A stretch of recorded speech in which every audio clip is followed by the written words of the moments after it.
سورہ التوبہ کی 128 نمبر آیت۔ اللہ رب العزت اس آیت کریمہ میں ارشاد فرما رہے ہیں، لَقَدْ جَاءَكُمْ رَسُولٌ مِّنْ أَنفُسِكُمْ، بلا شبہ یقیناً تمہارے پاس تم ہی سے ایک رسول آیا ہے، عزیز علیہ ما عنتم، بہت گراں گزرتا ہے اس پر کہ تم مشقت میں پڑو، حریص علیکم، تمہاری بھلائی پر بہت حریص ہے، بالمؤمنین رؤوف الرحیم، مومنوں پر بہت شفقت کرنے والا، نہایت مہربان۔ اس آیت کریمہ میں اللہ رب العزت نے سید الاولین والآخرین، امام الانبیاء، خاتم النبیین، سیدنا محمد الرسول اللہ صلی اللہ علیہ وآلہ وسلم کی چند صفات عالیہ کا بیان کیا ہے۔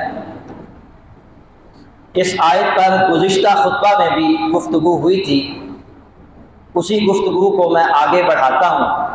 سب سے پہلے گزشتہ خطبے کا خلاصہ بیان کر کے بات کو آگے بڑھائیں گے۔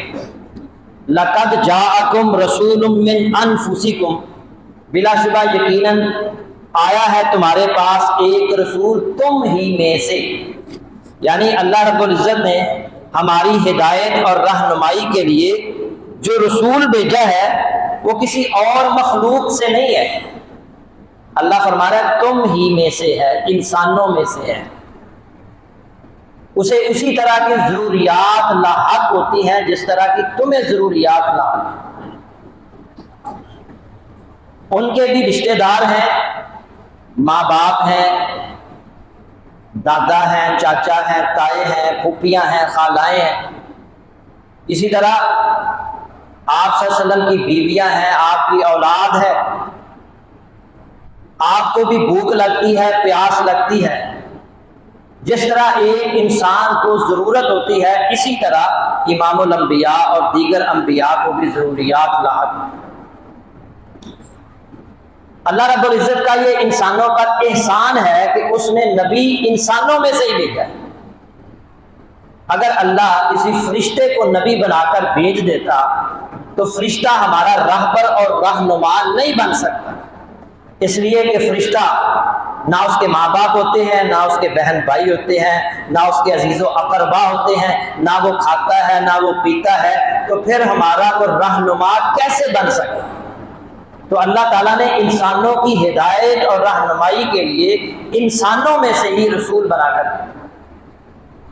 سورہ کہف میں بڑی واضح آیت ہے، قُلْ إِنَّمَا أَنَا بَشَرٌ مِثْلُكُمْ، آپ کہہ دیں کہ میں تو صرف ایک بشر ہوں، مثلکم، تمہاری طرح، جس طرح تم انسان ہو میں بھی اسی طرح کا ایک انسان ہوں، مگر یوحا الی انما الہکم الہ واحد، میری طرف وحی کی جاتی ہے کہ تمہارا معبود ایک ہی معبود ہے، جو تمہاری طرف نہیں کی جاتی۔ مقام اور مرتبے کے لحاظ سے آپ سب سے بلند تر ہیں، مگر آپ ہیں انسان۔ دوسرے حصے پر گفتگو، اس آیت کے دوسرے حصے پر گفتگو کا سلسلہ جاری تھا۔ عزیز علیہ ما عنتم، بہت گراں گزرتا ہے اس پر کہ تم مشقت میں پڑو۔ اللہ تعالیٰ نے ہمیں جو نبی اور رسول دیا ہے وہ ایسا نبی اور رسول ہے جو ہمارے لیے دین جو لے کر آیا وہ آسان دین، ہمارے نبی نے آ کر آسانیاں بانٹی ہیں امت کے اندر، اور بہت ساری آسانیاں جو پہلی امتوں کے لیے نہیں تھی ہماری امت کے لیے۔ میں نے گزشتہ خطبے میں بتایا تھا کہ بنی اسرائیل سے غلطی ہوئی، گناہ ہوا، تو اللہ تعالیٰ نے فرمایا تمہاری توبہ اس طرح قبول ہوگی کہ فَقْتُلُوا أَنفُسَكُمْ، اپنے آپ کو قتل کرو تو پھر تمہاری توبہ قبول ہوگی۔ لیکن ہمارے لیے کیا ہے؟ ہمارے لیے یہ ہے کہ جو بندہ سچے دل سے توبہ کرے گا اس کے گناہ کتنے ہی زیادہ کیوں نہ ہوں، اللہ رب العزت اس کے سارے گناہوں کو معاف فرما۔ بلکہ سورہ فرقان میں اللہ نے فرمایا الا من تاب و آمن وعمل عملا صالحا فاولئک یبدل اللہ سیئاتہم حسنا، جس نے توبہ کی، ایمان لے آیا اور نیک اعمال کیے، اللہ اس کے گناہوں کو نیکیوں میں تبدیل کر دے۔ عمر بن عاص نبی صلی اللہ علیہ وسلم کی خدمت میں حاضر ہوئے اور آ کر کہنے لگے اے اللہ کے نبی، اللہ نے میرے دل میں اسلام کی محبت ڈال دی ہے، آپ اپنا ہاتھ آگے بڑھائیں تاکہ میں آپ کے ہاتھ پر بیعت کروں۔ نبی صلی اللہ علیہ وسلم نے اپنا ہاتھ آگے بڑھایا، عمر بن عاص نے اپنا ہاتھ آگے بڑھایا پھر پیچھے کھینچ لیا۔ آپ نے فرمایا عمر کیا بات ہے، ہاتھ کو پیچھے کیوں کیا؟ کہنے لگے جی میری ایک شرط ہے۔ فرمایا کیا؟ اس نے کہا مجھے یہ گارنٹی چاہیے کہ اللہ میرے پچھلے گناہوں کو معاف کر دے گا تو پھر میں اسلام قبول کرتا۔ تو آپ میں اما علمت ان الاسلام یہدم ما کان قبلہ وان الہجرۃ تہدم ما کان قبلہا وان الحج یہدم ما کان قبلہ، صحیح مسلم کی حدیث ہے۔ آپ نے فرمایا کیا تیرے علم میں یہ بات نہیں کہ اسلام قبول کرنے سے اللہ پچھلے تمام گناہوں کو مٹا دیتا ہے، ہجرت کرنے سے اللہ تمام گناہوں کو مٹا دیتا ہے، اور اسی طرح حج کرنے سے بھی اللہ پچھلے تمام گناہوں کو مٹا دیتا ہے۔ امام الانبیاء ہمارے لیے آسانیاں لے کر آئے، ہمارے لیے جو دین لے کر آئے وہ آسان دین لے کر آئے۔ میں طہارت سے شروع کرتا ہوں۔ طہارت سے اللہ رب العزت نے قرآن میں فرمایا وَإِن كُنتُم مَرْضَىٰ أَوْ عَلَىٰ سَفَرٍ او جاء احد منکم من الغائط او لامستم النساء، اگر تم بیمار ہو یا سفر میں ہو یا تم میں سے کوئی رفع حاجت سے فارغ ہو کر آیا ہو یا تم نے عورتوں سے مباشرت کی ہو، فلم تجدوا ماء، پس تمہیں پانی نہ ملے، فتیمموا صعیدا طیبا، تو پاک مٹی سے تیمم کر لو، فامسحوا بوجوہکم، اور اسے اپنے منہ اور ہاتھوں پر مل لو، وایدیکم ان اللہ کان عفوا غفورا، اللہ بہت معاف کرنے والا، بے حد بخشنے والا ہے۔ یہ ہے آسان دین۔ پانی اگر میسر نہیں ہے، غسل فرض ہو چکا ہے، پانی اگر میسر نہیں ہے تو پاک مٹی سے تیمم کر لیں، یہ وضو بھی ہو جائے گا اور غسل بھی ہو جائے گا۔ کتنی آسانیاں ہیں۔ اسی طرح اگر کسی کا وضو ٹوٹ جاتا ہے اس کے لیے آسانی ہے، وہ دوبارہ وضو کر لے، اور ایک ہی وضو سے اگر اس کا وضو قائم رہتا ہے 2 3 4 نمازیں، جتنی بھی نمازیں وہ ایک وضو سے پڑھ سکتا ہے وہ پڑھ سکتا ہے۔ پانی اگر میسر نہیں ہے یا ایک بندہ بیمار ہے، ڈاکٹر نے منع کیا ہے غسل نہیں کرنا، تو وہ تیمم کر کے وضو بھی کر سکتا ہے، تیمم کرے گا تو غسل بھی ہو جائے گا۔ اتنا آسان دین ہے۔ ایک دفعہ عمر بن عاص رضی اللہ تعالی عنہ، نبی صلی اللہ علیہ وسلم نے کچھ صحابہ کو ان کے ساتھ بھیجا، ایک مہم پر روانہ کیا۔ رات کو صبح جب اٹھے نا تو ان پر غسل فرض ہو چکا تھا۔ اب اس علاقے میں شدید سردی تھی، بڑے پریشان ہوئے کہ اگر میں نے غسل کیا تو کہیں میں فوت ہی نہ ہو جاؤں۔ قرآن کی آیت ذہن میں آئی کہ اللہ نے فرمایا وَلَا تَقْتُلُوا أَنفُسَكُمْ، اپنی جانوں کو قتل نہ کرو، إِنَّ اللَّهَ كَانَ بِكُمْ رَحِيمًا، بلا شبہ اللہ تعالیٰ تمہارے ساتھ بہت مہربان ہے۔ تیمم کیا، غسل فرض ہو چکا تھا، پانی بھی میسر تھا لیکن سخت سردی تھی، غسل نہیں کیا، پانی سے اور مٹی سے تیمم کیا اور صحابہ کو نماز پڑھا دی۔ جب وہاں سے واپس آئے اللہ کے نبی صلی اللہ علیہ وسلم کے سامنے یہ بات رکھی، اے اللہ کے نبی غسل فرض ہو چکا تھا، پانی بھی میسر تھا، لیکن مجھے ڈر تھا کہ کہیں ایسا نہ ہو کہ میں غسل کروں، سردی بہت زیادہ تھی اور کہیں میری جان نہ چلی جائے۔ اللہ کے نبی صلی اللہ علیہ وسلم نے یہ بات سنی، مسکرائے، فلم یعنف، بخاری شریف کی حدیث ہے، آپ نے ان کی سرزنش نہیں فرمائی، تم نے کیا کیا، پانی میسر تھا تو غسل کیوں نہیں کیا، تمہاری نماز نہیں ہوئی، آپ نے کوئی سرزنش نہیں فرمائی۔ یہ ہے دین آسان۔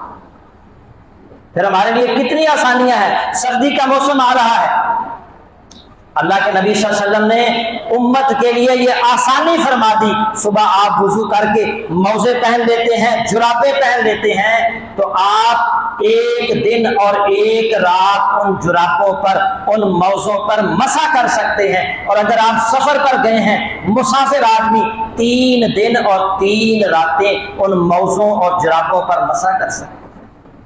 کتنی آسانی کر دی ہمارے، لیکن ہمارے کچھ علماء جو ہیں لوگوں کے لیے مشکل میں ڈالتے ہیں، اور نہیں جراباں سے مسح نہیں کرتے۔ اللہ کے نبی دین آسان لے کر آئے، انہوں نے مشکل بنا دیا۔ جرابوں کے بارے میں جو ہے نا وہ خود اپنی طرف سے کہ موٹی ہونی چاہیے، چمڑے کی ہونی چاہیے، فلاں ہونی چاہیے۔ جب اللہ کے نبی نے فرمایا جرابوں پر مسح کرو تو کرو، یہ تو آپ نے بتایا ہی نہیں ہے کہ اتنی موٹی ہونی چاہیے، کہ باریک نہیں ہونی چاہیے۔ جرابوں پر مسح کریں، آسانی اسی کے اندر ہے، اور آسانی جو ہے دین ہمارے پاس جو ہے وہ آسان تھی۔ جرابوں پر مسح کریں، موزوں پر مسح کریں۔ اور پھر پہلی امتوں کے لیے ہوتا تھا کہ انہوں نے عبادت صرف عبادت خانوں میں جا کر کرنی تھی، لیکن ہمارے لیے امت محمدیہ کے لیے اللہ نے یہ آسانی کر دی ہے۔ اللہ کے نبی صلی اللہ علیہ وسلم فرماتے ہیں، جابر بن عبداللہ رضی اللہ تعالیٰ عنہ راوی ہیں کہ مجھے 5 ایسی چیزیں عطا کی گئی ہیں جو میرے علاوہ کسی اور نبی کو نہیں دی گئی۔ ان میں سے ایک یہ ہے، وَجُعِلَتْ لِيَ الْأَرْضُ مَسْجِدًا وَطَهُورًا، میرے لیے ساری زمین مسجد اور مٹی پاک بنا دی گئی ہے، اور میری امت کے جس شخص کو جہاں نماز کا وقت ہو جائے اسے چاہیے کہ وہیں نماز پڑھ لے۔ بخاری کی حدیث ہے۔ آپ سفر پر جا رہے ہیں، نماز کا وقت ہو چکا ہے، قریب کوئی مسجد نظر نہیں آ رہی، کوئی شہر نظر نہیں آ رہا، تو آپ گاڑی روک کر، پانی بھی اگر میسر نہیں ہے تو مٹی سے تیمم کر کے سڑک کے کنارے ہی آپ نماز ادا کر سکتے ہیں۔ پوری زمین مسجد اللہ نے بنا دی ہے امت محمدیہ کے لیے، کتنی آسانی کر دی ہے، پوری زمین جو مٹی ہے اس کو پاک کر دیا گیا ہے۔ اور اللہ کے نبی صلی اللہ علیہ وسلم نے نماز کے لیے کتنی آسانیاں کر دی ہیں۔ اور 50 نمازیں فرض تھیں، اللہ کے نبی بار بار اللہ کے پاس جا رہے ہیں اور نمازیں 50 سے کم کروا کے 5 اور پھر بھی ایک وقت میں نہیں، 5 مختلف اوقات کے اندر، اور پھر 5 پڑھیں گے ثواب 50 کا ہوگا۔ 3 دن اللہ کے نبی صلی اللہ علیہ وسلم نے نماز تراویح پڑھائی باجماعت، پھر نماز پڑھانے کے لیے نہیں آئے، نماز تراویح پڑھانے کے لیے نہیں آئے، صحابہ انتظار کرتے رہے، اور پھر آپ نے اگلے دن فرمایا میں اس لیے نہیں آیا کہ کہیں اللہ یہ نماز تراویح میری امت پر فرض نہ کر۔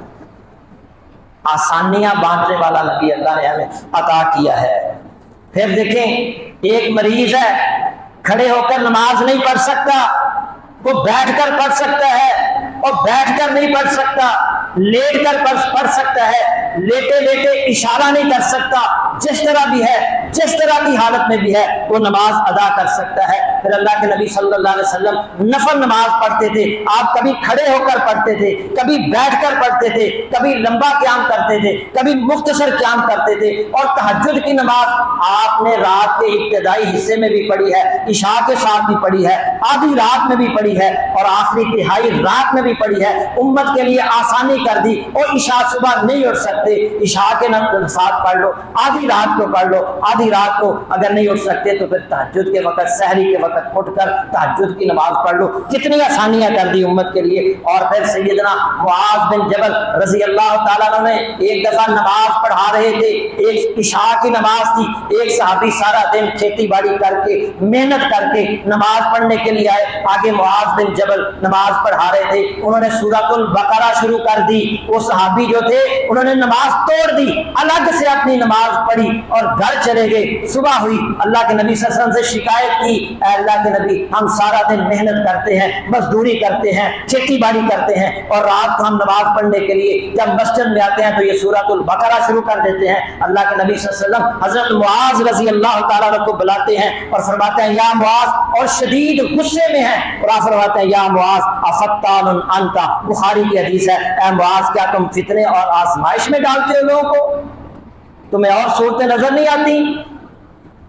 آپ نے چھوٹی چھوٹی صورتوں کا نام دیا، سورہ اعلیٰ نظر نہیں آتی، سورہ غاشیہ نظر نہیں آتی، سورہ انشقاق نظر نہیں آتی، سورہ اللیل نظر نہیں آتی۔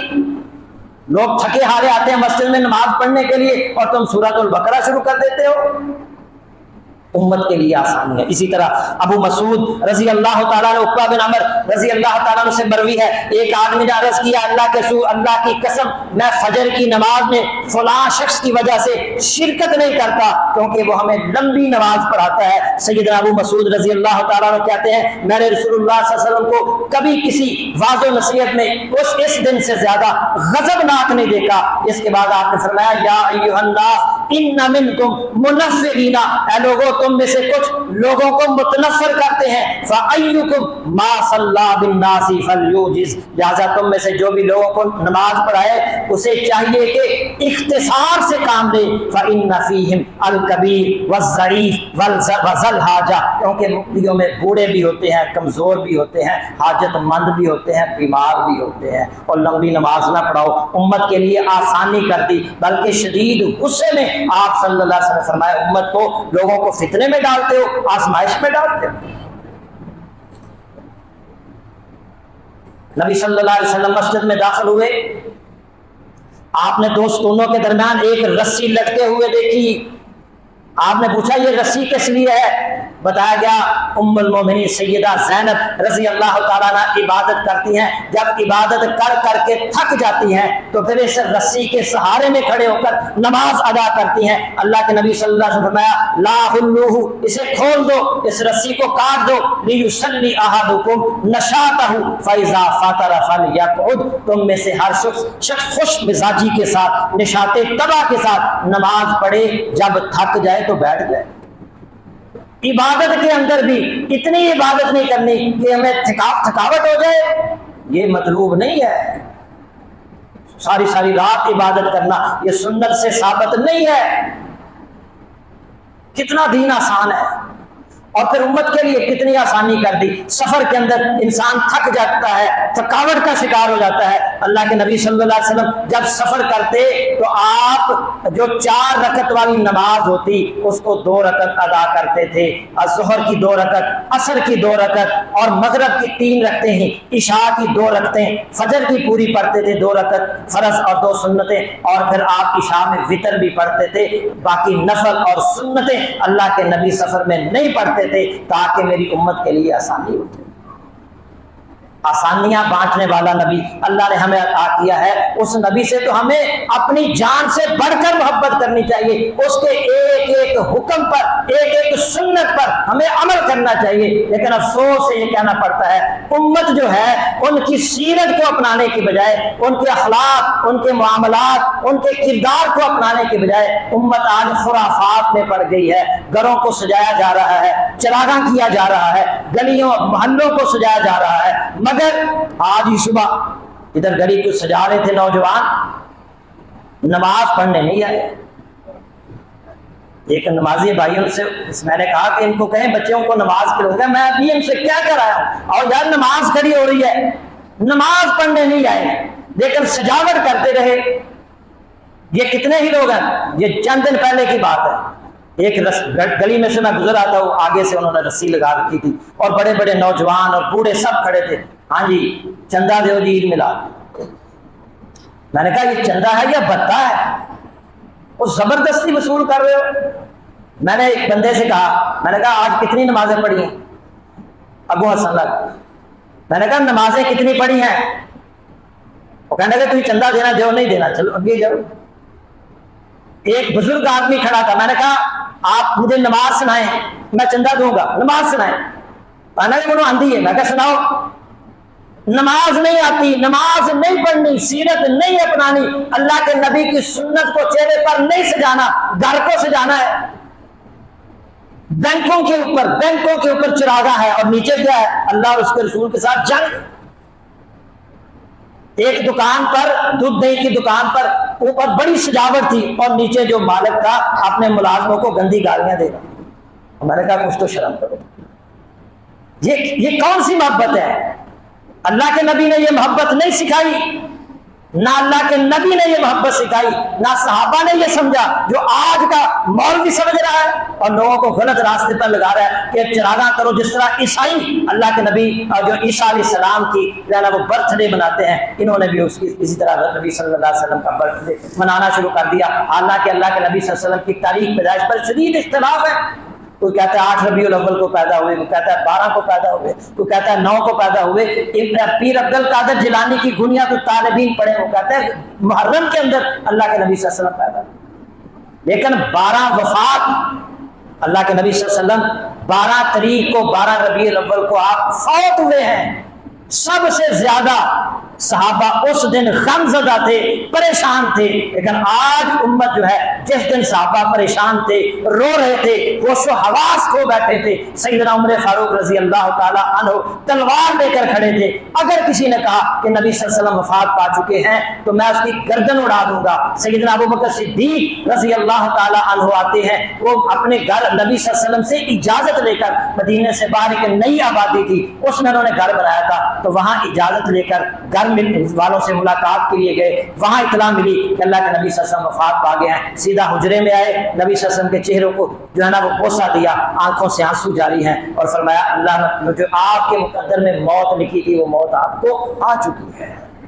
پھر مسجد میں آئے تو دیکھا صحابہ غم زدہ پریشان ہے، عمر رضی اللہ تعالیٰ تلوار لیے کھڑے ہیں۔ اگر کسی نے کہا کہ محمد صلی اللہ علیہ وسلم وفات پا چکے ہیں میں اس کی گردن اڑا دوں گا۔ حضرت ابوبکر نے انہیں سمجھانے کی کوشش کی لیکن وہ نہیں سمجھ رہے تھے۔ پھر وہ منبر رسول پر جا کر کھڑے ہوئے اور تاریخی خطبہ ارشاد فرمایا، من کان یعبد اللہ فہو حی لا یموت۔ صحیح بخاری شریف کے اندر یہ خطبہ موجود ہے۔ سیدنا ابوبکر نے فرمایا اور جو اللہ کی عبادت کرتا تھا وہ جان لے فإن اللہ حی لا یموت، اللہ زندہ ہے، ہمیشہ زندہ رہے گا، اسے موت نہیں آئے گی۔ ومن کان یعبد منکم محمدا فإن محمدا قد مات، اور جو محمد صلی اللہ علیہ وسلم کی عبادت کرتا تھا وہ جان لے کہ محمد صلی اللہ علیہ وسلم وفات پا چکے ہیں۔ انک میت وانہم میتون، قرآن کی آیت پڑھی، پھر یہ آیت پڑھی وما محمد الا رسول قد خلت من قبلہ الرسل افإن مات او قتل انقلبتم علی اعقابکم فلن یضر اللہ شیئا وسیجزی اللہ الشاکرین۔ جیسے ہی یہ آیت پڑھی سیدنا عمر فاروق کے کانوں کے اندر یہ آیت آئی اور کانپنا شروع ہو گئے، دڑم سے تلوار بھی ہاتھ سے نیچے گر پڑی اور خود بھی زمین پر گر پڑے۔ اور وہ کہتے ہیں صحابہ کہتے ہیں جب ابو بکر یہ آیت پڑھ رہے تھے ہمارے غم کی وجہ سے یہ آیت ہمارے ذہنوں سے نکل چکی تھی، جب انہوں نے یہ آیت پڑھی تو ایسے لگا جیسے اللہ نے ابھی یہ آیت نازل فرمائی ہے۔ اللہ کے نبی اس دنیا میں نہیں رہے، وہ صحابہ اتنے غم زدہ ہیں، وہ بلال جو اذان دیا کرتے تھے اللہ کے نبی نظر نہیں آ رہے، وہ کہنے لگے اب میں مدینے میں نہیں رہوں گا، مدینہ کو چھوڑ کر چلے گئے اور کہ اب اللہ کے نبی مجھے اذان میں دیتا ہوں اشہد ان محمد رسول اللہ کہتا ہوں، اللہ کے نبی مجھے نظر آتے تھے اب مجھے نظر نہیں آتے۔ اور امت خرافات میں پڑ گئی، نت نئی ایجادات بدعات ہر سال۔ پچھلے سال ایک حور بنا کر ایک نوجوان لڑکی کو 30,000 روپیہ اس سے طے کر کے ایک جو ہے نا جلوس کی قیادت وہ کر رہی تھی اور اوپر لکھا تھا یہ حور ہے حور۔ اندازہ کریں بے شرمی کا اندازہ کریں۔ پھر بعد میں اخبارات میں آیا کہ وہ لڑکی نے کہا میرے ساتھ انہوں نے 30,000 کا وعدہ کیا تھا اب 10,000 دے کے تنخواہ۔ ہر سال نئی بدعات۔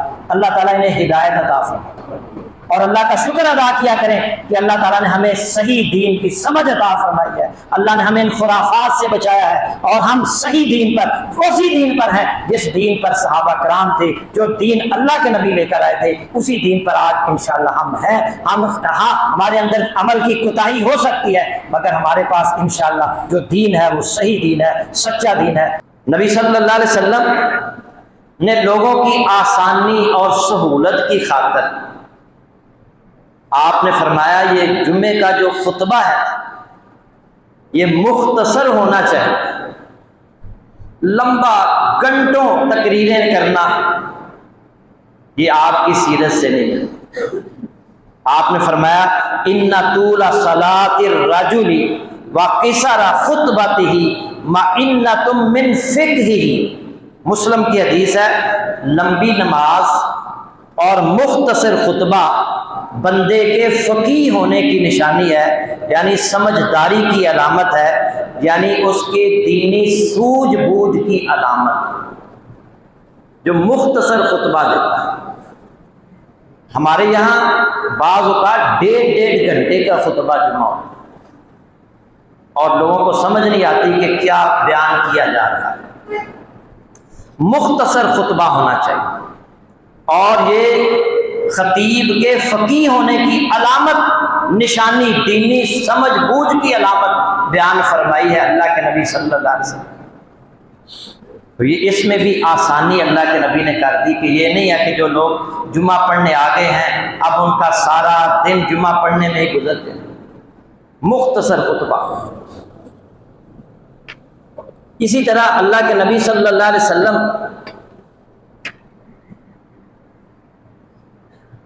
آپ نے سفر کے اندر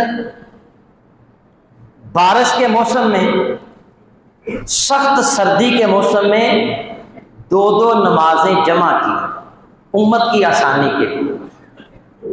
نماز اول وقت پر پڑھنا چاہیے، ان الصلاۃ کانت علی المؤمنین کتابا موقوتا، مگر آپ سفر میں ہیں، بارش ہو رہی ہے یا سخت سردی کا موسم ہے، تو اس میں امت کی آسانی اور سہولت کے لیے اللہ کے نبی صلی اللہ علیہ وسلم نے 2 نمازیں جمع کی۔ بخاری مسلم کی حدیث، رسول اللہ صلی اللہ علیہ وسلم حضرت عبداللہ بن عباس رضی اللہ تعالی عنہما فرماتے ہیں کہ تبوک کے سفر میں نبی صلی اللہ علیہ وسلم ظہر اور عصر اور مغرب اور عشاء کو جمع کر کے ادا کیا کرتے تھے۔ سفر میں، تبوک کا سفر، آپ نے ظہر کو عصر، اسی طرح ظہر کو عصر سے ملایا جا سکتا ہے، عصر کو ظہر سے ملایا جا سکتا ہے، مغرب کے ساتھ عشاء کو ملایا جا سکتا ہے، عشاء کے ساتھ مغرب کو ملایا جا سکتا ہے۔ بخاری مسلم کی حدیث۔ کتنا آسان دین ہے، اور اللہ کے نبی صلی اللہ علیہ وسلم نے بغیر علت، بغیر وجہ کے بھی حضر میں 2 نمازیں جمع کی ہیں۔ آئیے اس کی دلیل سنیں۔ ہم دلیل دیتے ہیں الحمدللہ قرآن سے یا اللہ کے نبی کے فرمان سے، ہم کسی اور جگہ سے دلیل نہیں دیتے، اور میں حدیث کا نمبر بھی بتا رہا ہوں، اگر آپ دیکھنا چاہیں تو خود بھی دیکھ سکتے ہیں۔ بخاری مسلم کی تمام احادیث صحیح احادیث ہیں، اور ان کا نام ہی صحیح البخاری ہے، صحیح مسلم۔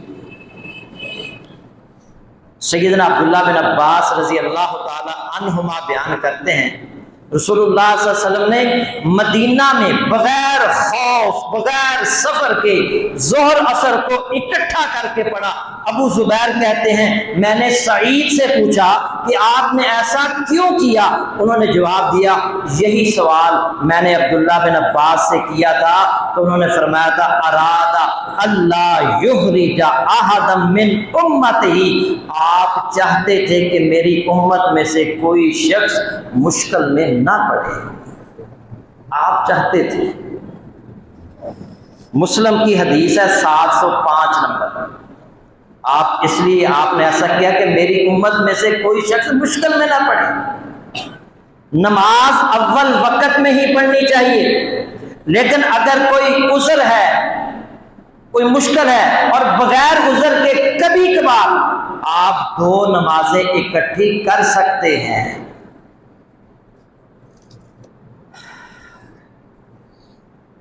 ہمارا مقصد بیان کرنا ہے اللہ کے نبی کی حدیث، آگے عمل کرنا یا نہ کرنا آپ کی مرضی۔ اور اگر بارش ہو رہی ہو، بارش ہو رہی ہے، تیز بارش ہو رہی ہے، تو اللہ کے نبی صلی اللہ علیہ وسلم مؤذن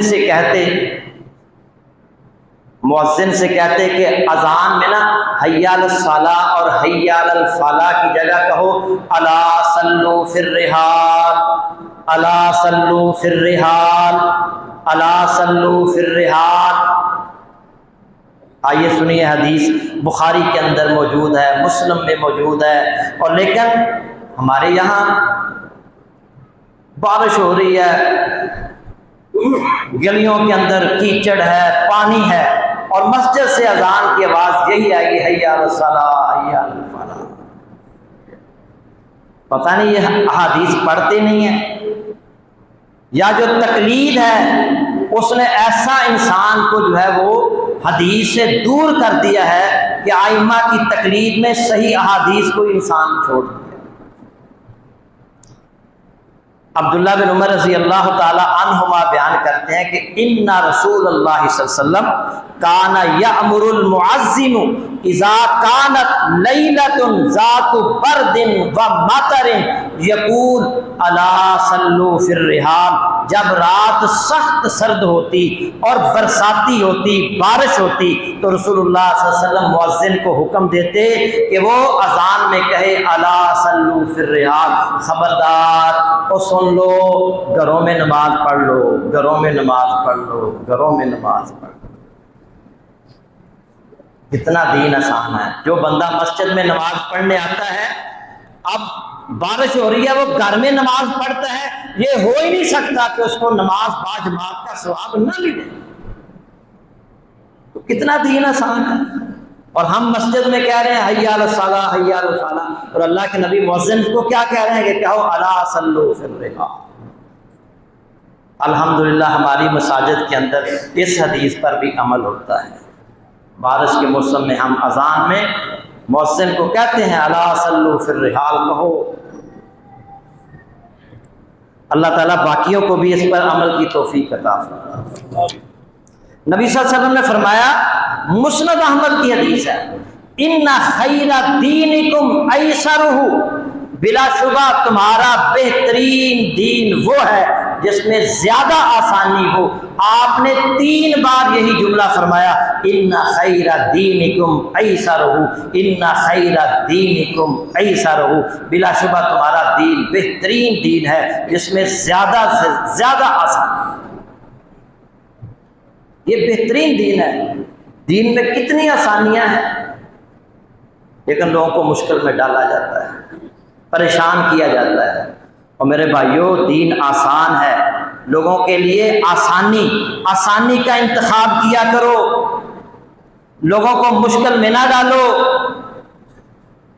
اللہ کے نبی صلی اللہ علیہ وسلم کسی کو کسی علاقے کا ذمہ دار بنا کر بھیجتے تو اسے کہتے بشرا ولا تنفرا، یسرا ولا تعسرا، لوگوں کے لیے آسانیاں کرنا، لوگوں کو مشکل میں نہ ڈالنا، آسانیاں کرنا لوگوں کے لیے۔ اور سیدہ عائشہ رضی اللہ تعالیٰ عنہ بیان کرتی ہیں کہ نبی صلی اللہ علیہ وسلم کو 2 کاموں میں سے، آپ کے سامنے 2 کام ہوتے، ان دونوں کاموں میں سے آپ اس کام کا انتخاب کرتے جو آسان ہوتا، بشرطے کہ وہ گناہ کا کام نہ ہوتا۔ آپ آسان کام کا انتخاب فرماتے۔ یہ بھی سنت ہے، یہ بھی سیرت ہے اللہ کے نبی صلی اللہ علیہ وسلم۔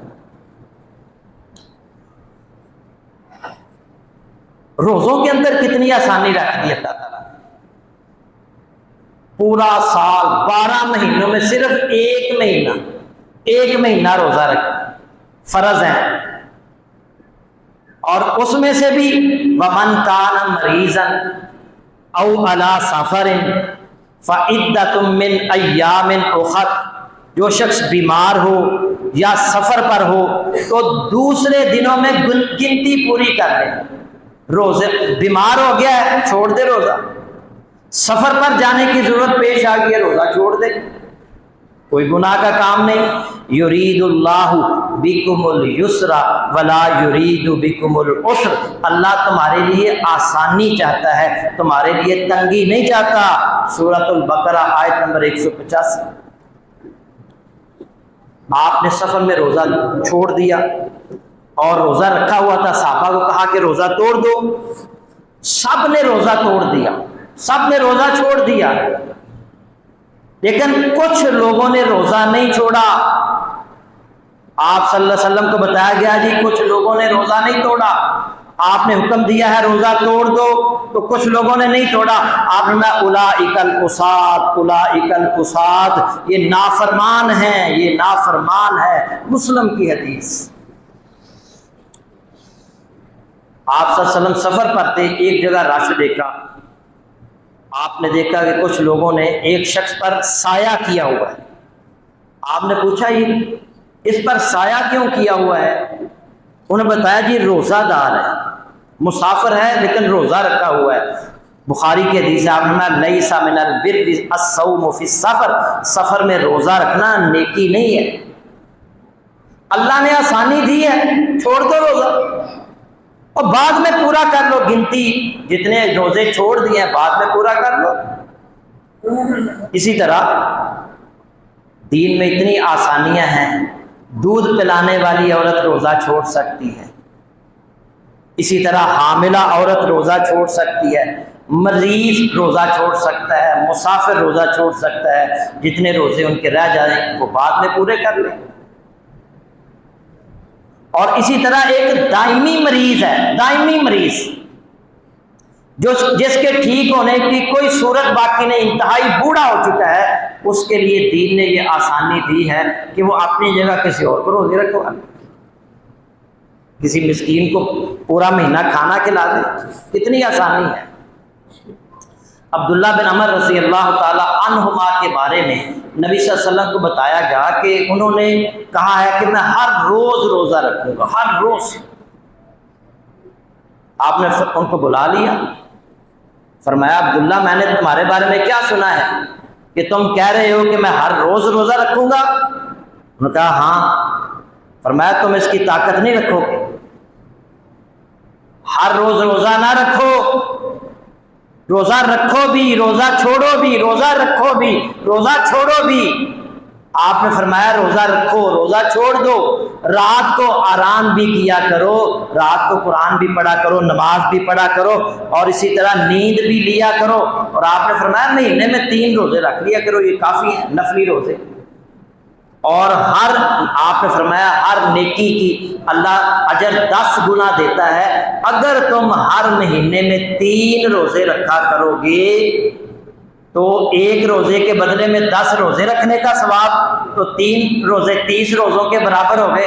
تو آپ نے فرمایا ہر مہینے کے 3 روزے رکھو گے، 13، 14، 15 تاریخ کے، چاند کی 13، 14، 15 تاریخ کو روزہ رکھو گے تو یہ گویا پورے سال کے روزے رکھنے کا ثواب ملے گا۔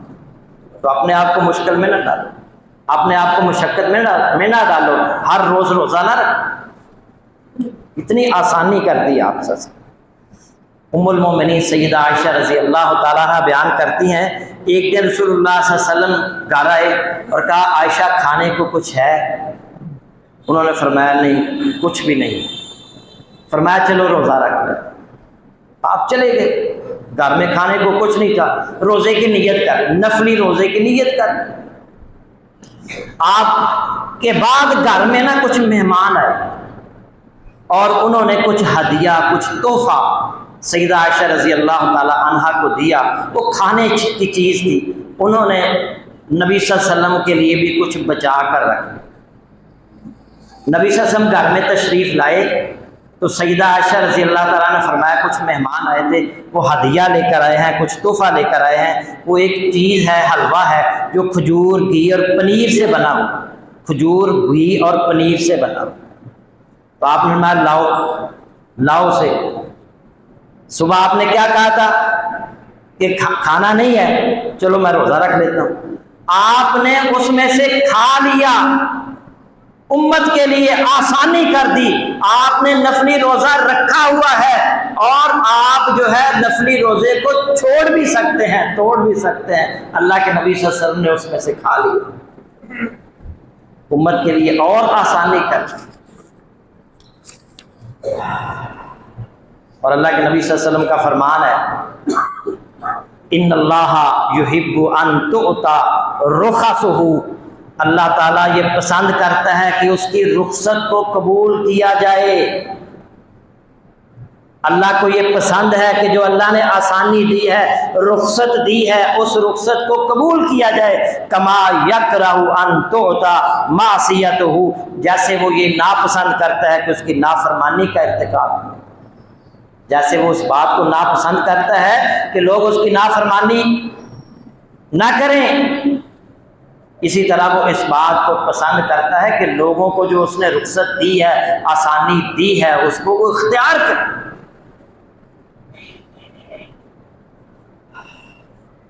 نبی صلی اللہ علیہ وسلم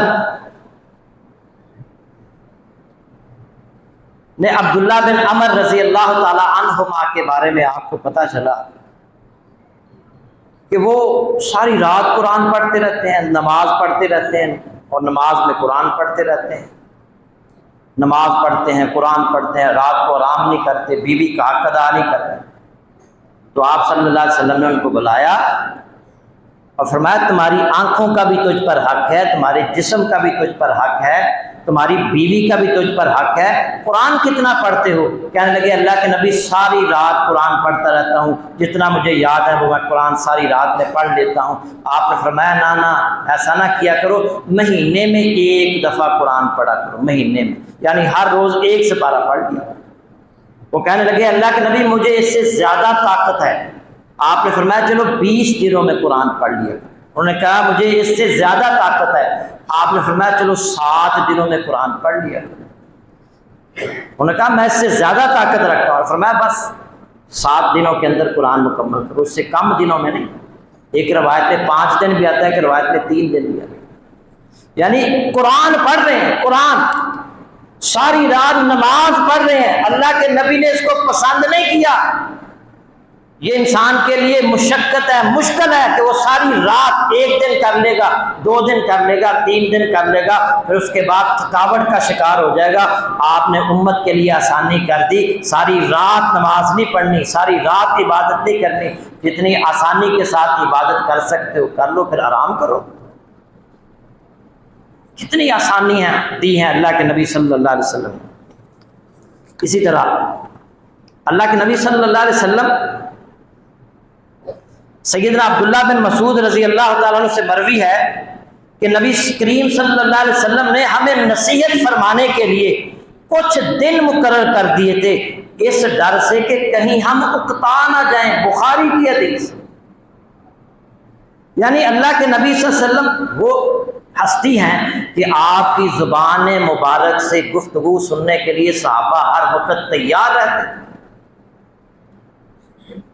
آپ کی گفتگو کے موتی چننے کے لیے ہر وقت تیار، اور صحابہ یہ چاہتے تھے کہ آپ ہر وقت گفتگو کرتے رہیں اور ہم سنتے رہیں۔ لیکن اس کے باوجود اللہ کے نبی صلی اللہ علیہ وسلم نے کچھ دن مقرر کیے تھے نصیحت کے لیے، اور آپ صلی اللہ علیہ وسلم اس لیے تھوڑی نصیحت کرتے تھے کہ کہیں ہم اکتا نہ جائیں۔ صحابہ بیان کرتے تو نصیحت کے لیے دن مقرر ہونے چاہیے، یہ نہیں ہے کہ ہر روز ہی درس، ہر روز ہی درس، ہر روز ہی درس۔ اسی لیے تو ہم وہ درس پروف بن چکے ہیں، سنتے ہیں، ایک کان سے سنتے ہیں، دوسرے کان سے نکالتے ہیں۔ اللہ کے نبی صلی اللہ علیہ وسلم معاملات کے اندر، لین دین کے اندر، خرید و فروخت کے اندر آپ نے امت کو اس بات کی تلقین کیا کہ آسانی کرو، آسانی۔ اور اللہ کے نبی صلی اللہ علیہ وسلم نے رحمت کی دعا کی ہے، رحم اللہ رجلا سمحا اذا باع واذا اشترى واذا اقتضى۔